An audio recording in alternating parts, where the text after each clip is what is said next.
The verdict of a child. A 9-year-old's unprecedented defense. I am my mother's lawyer. The words, sharp and clear, cut through the hushed formality of the courtroom like a clap of thunder on a bright, cloudless day. Judge Harrison, startled, paused his rhythmic rustling of documents and peered over his spectacles. David Thompson, a mere 9 years old, stood beside his mother, Janet, his voice a surprisingly potent blade against the silence.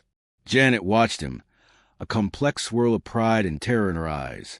Across the room, Robert Wellington III, his biological father, nearly choked on his expensive coffee. "I'm sorry, young man, but this is a legal hearing between adults," the judge stated, a forced patience in his tone as he regarded the slender boy in glasses who dared interrupt a $1 million custody case. "I know, Your Honor. I also know that according to Article 12 of the Convention on the Rights of the Child, ratified by the United States, I have the right to express my opinion on matters that directly affect me." David adjusted his spectacles, his small hand opening a scribbled school notebook. "In this case definitely affects me."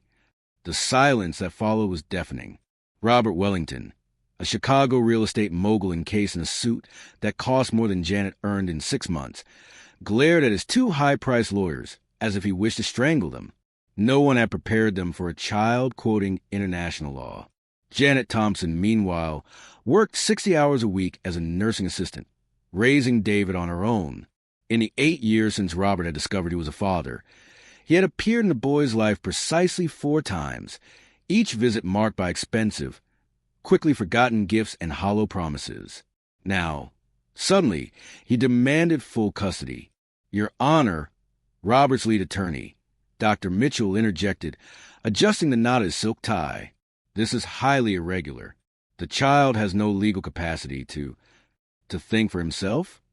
David interrupted him, a calmness in his voice that made several adults in the room shift uncomfortably. "And if you truly cared about my well-being, you will want to hear what I have to say, rather than trying to silence me." Robert leaned over, whispering something urgent into Dr. Mitchell's ear, but David continued, opening his notebook with deliberate, precise movements. "Your Honor, I have prepared a documented presentation on why I should remain with my mother, including evidence of petitioner's true motives." He paused, his gaze meeting Robert's for the first time. "Motives that I believe the court will find very enlightening." Robert's face visibly paled. What precisely had this boy uncovered? And how had a 9-year-old managed to prepare better for this hearing than he and his millionaire legal team? In that hushed courtroom, everyone was witnessing something extraordinary, a child who held secrets capable of dismantling empires built on deception. The unraveling, a boy's quiet storm. Dr. Mitchell, a seasoned legal professional, swiftly regained his composure. "Your Honor, while we admire the child's creativity, this court deals with complex family law issues that require adequate legal representation. Then why didn't you provide one for him?" David countered, closing his notebook with a sharp snap that echoed to the silent room. In the last 8 months of this case, no one thought important to hear the opinion of the person most affected by this decision. Robert Wellington shifted uneasily in his chair. There was an unnerving tranquility about the boy. David seemed utterly unintimidated by the formal setting, the intimidating lawyers, or the imposing presence of his own biological father. Janet watched her son, a tumultuous mix of pride and sheer panic churning within her. For weeks, David had been returning from school with peculiar books from the library.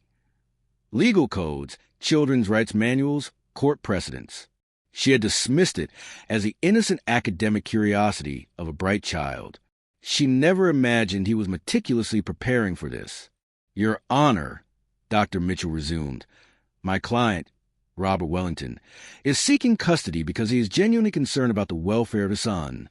Ms. Thompson, while well-meaning, simply does not have the resources to provide the educational and social opportunities that a gifted child like David deserves."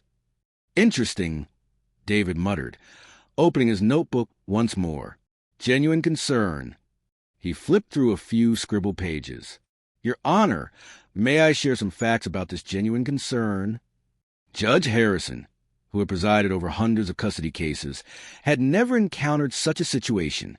On one hand, He had strict protocols to follow. On the other, this child displayed an articulation and preparation that surpassed many adults. "David," Janet said softly, a plea in her voice. "Maybe we should let the lawyers." "What lawyers, Mom?" David gently interrupted her. "We can't afford to hire Dr. Mitchell or his colleagues. So, either I speak for us or no one speaks." Robert Wellington finally found his voice. "David, son, I know the situation is confusing for you, but..." "Don't call me son." The words came out with a chilling coldness that made several adults in the room shiver.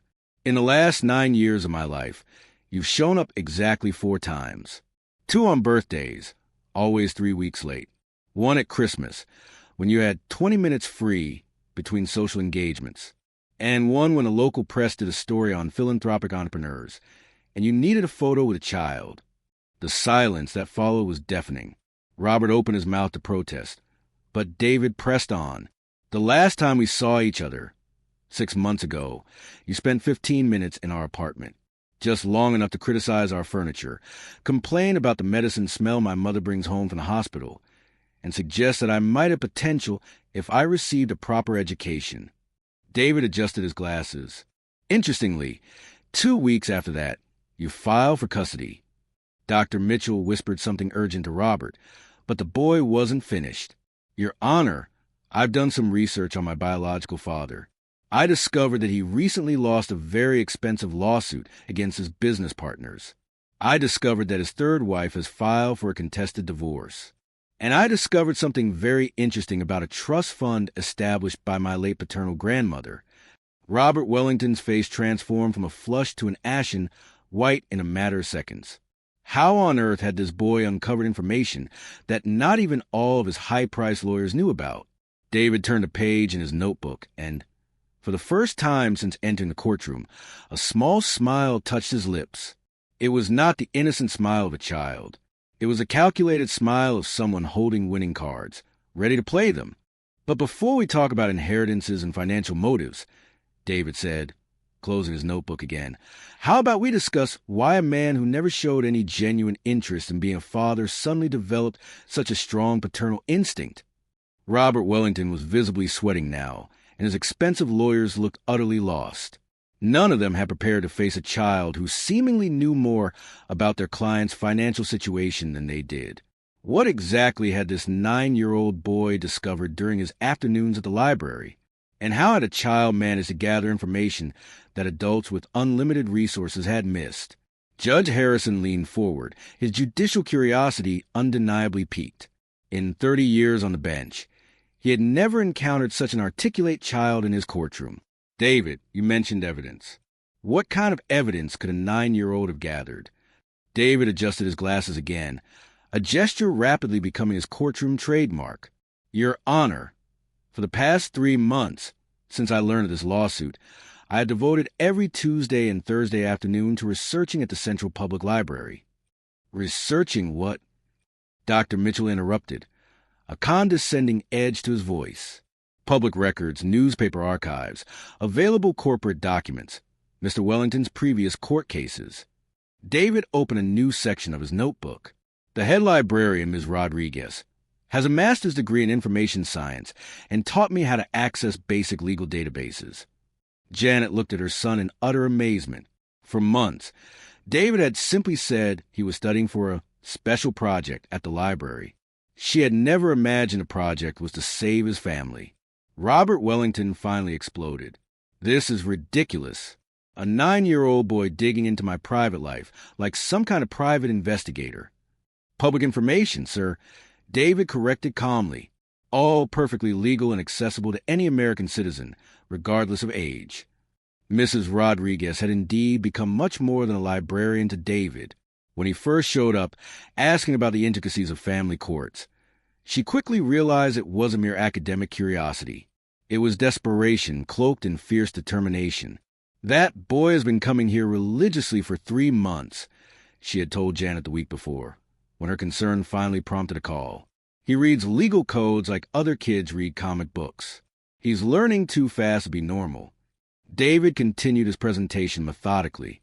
"I've discovered that in the last 18 months, Mr. Wellington has faced 3 significant lawsuits.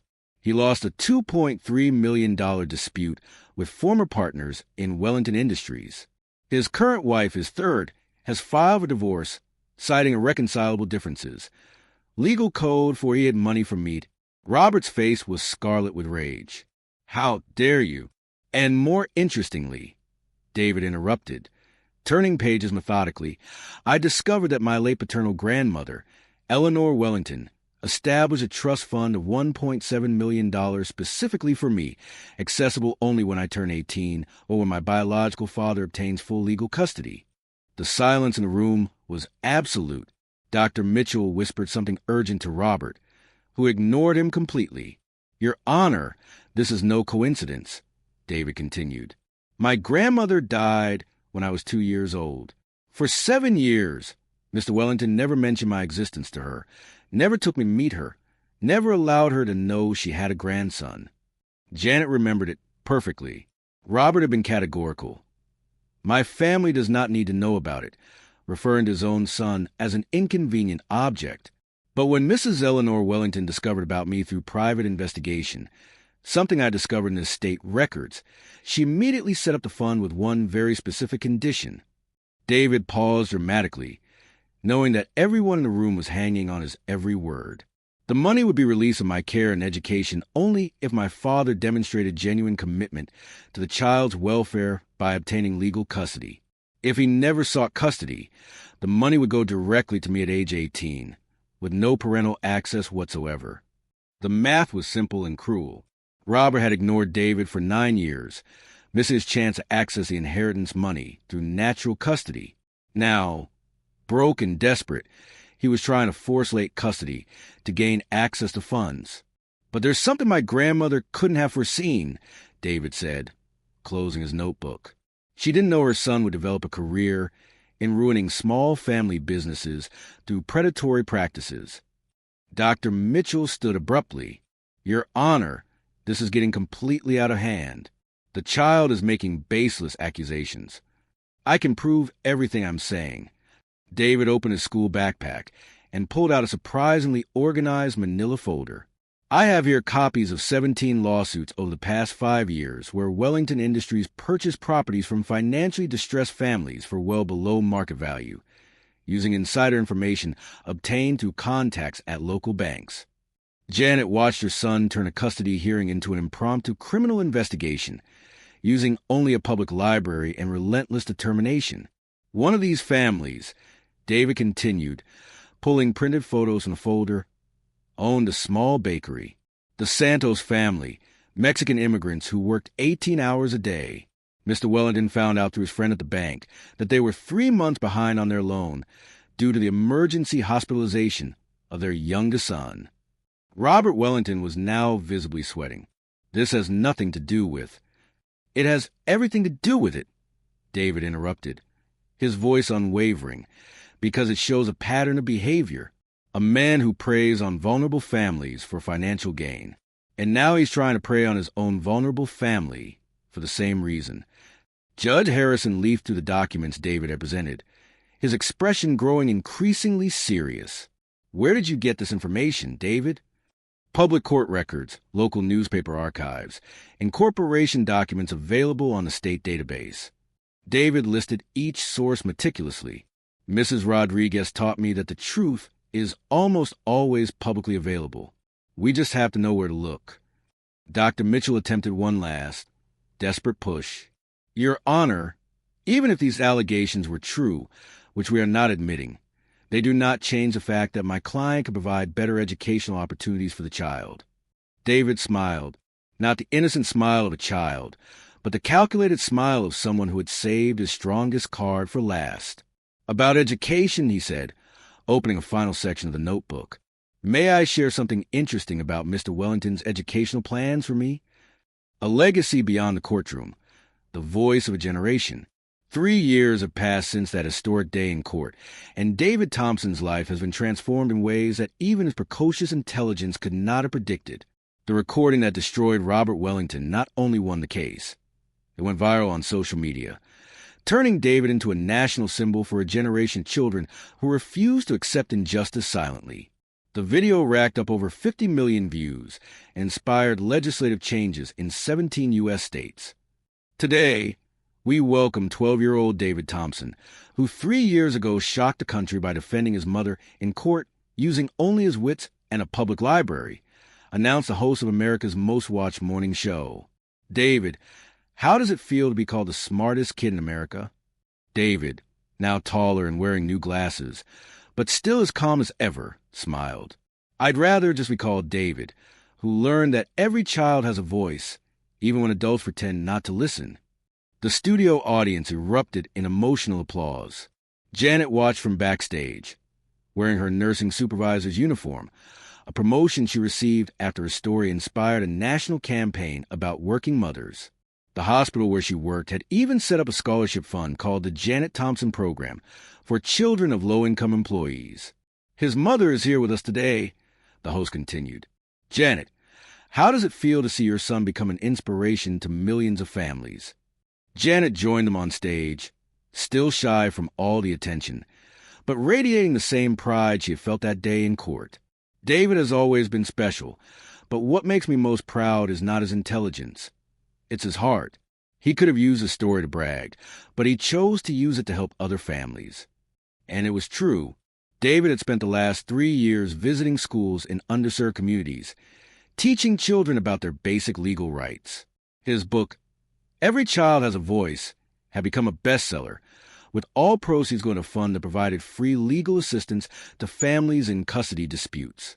David, tell me about the cool law library project you started, the host asked. Well, after I saw how a public library saved me, I thought, how many other kids are going through similar situations without knowing where to turn for help? David adjusted his glasses, a gesture that had become his trademark. We created small sections in 1,200 public libraries with children's rights books in simple language, as well as computers with free access to basic legal resources. The camera focused on Janet, who discreetly wiped away a tear. In 3 years, she had seen her son transform personal trauma into a social movement. Meanwhile, across town, Robert Wellington watched a television program from his small studio apartment in the suburbs of Chicago. His hair was gray, his clothes simple, and he worked as a salesman at an electronics store, the only job he could find after his story became public. The court-ordered investigation had revealed not only the attempt to defraud David's trust fund, but a web of financial schemes that completely destroyed Wellington Industries. Robert lost everything: his company, his mansion, his marriage, his reputation. His former partners sued him for fraud, and he spent 18 months in prison. The kids on the show again, he muttered to himself, turning off the television in anger. In 3 years, not a week had gone by without David's story appearing somewhere, reminding the world of his crimes. The most painful thing for Robert was realizing that David never spoke ill of him publicly. When asked about his biological father, the boy always responded with maturity that further embarrassed the man who had tried to use him. I hope he finds peace and learns that true love cannot be bought or stolen, David had said in a recent interview. Holding a grudge doesn't help anyone, but setting boundaries is essential to protecting those we love. Back in the television studio, the host asked her final question. David, what advice would you give other children who are facing difficult family situations? David thought for a moment, then looked directly into the camera. First, you're not alone. Second, you have more power than you know. And third, the truth always finds a way to win, even when it seems impossible. He paused, and when he continued, his voice carried the wisdom of someone who had faced giants and won. Don't let anyone convince you that you're too small to make a difference. I was 9 years old when I changed my life, and my mother's life forever. You can change yours, too. 6 months later, David received a special letter. It was from Sofia Martinez, a 10-year-old girl from Los Angeles who had used the Cool LA Libraries project to help her immigrant grandmother avoid an unfair eviction. The letter ended with, "Thank you for teaching me that every child has a voice. I used mine and saved my family." Janet found David reading the letter in his room, surrounded by hundreds of similar letters from children across the country. "How does it feel to know that your courage has inspired so many people?" she asked. David carefully folded Sophia's letter and placed it in the special box where he kept all his correspondence. Remember when you told me that sometimes the scariest things in life turn out to be the most important? Janet nodded, remembering that conversation perfectly. I think I understand now. If Robert Wellington had never tried to tear us apart, I would never have discovered that a child can change the world when adults stop underestimating them. That same day, David received a call that would change his life again. Harvard University was offering a full scholarship to a special program in law and social justice. The first of its kind created specifically for students who had demonstrated exceptional social leadership before the age of 16. Will you accept? Janet asked after David hung up the phone. I accept, David smiled, but on one condition. I want to use my education to create a legal system that protects all children, not just those who are lucky enough to be smart enough to protect themselves. Years later, when David Thompson became the youngest lawyer ever admitted to bar at the age of 16, his first case was a lawsuit against the educational system for failing to teach basic children's rights in public schools. He won, setting a precedent that made legal education mandatory for all American students. Robert Wellington never fully recovered from his downfall, living modestly and working jobs that barely paid his bills. He sometimes found himself thinking about the extraordinary son he had lost to greed. In moments of honesty with himself, he recognized that David had become exactly the kind of man he himself had never been able to be.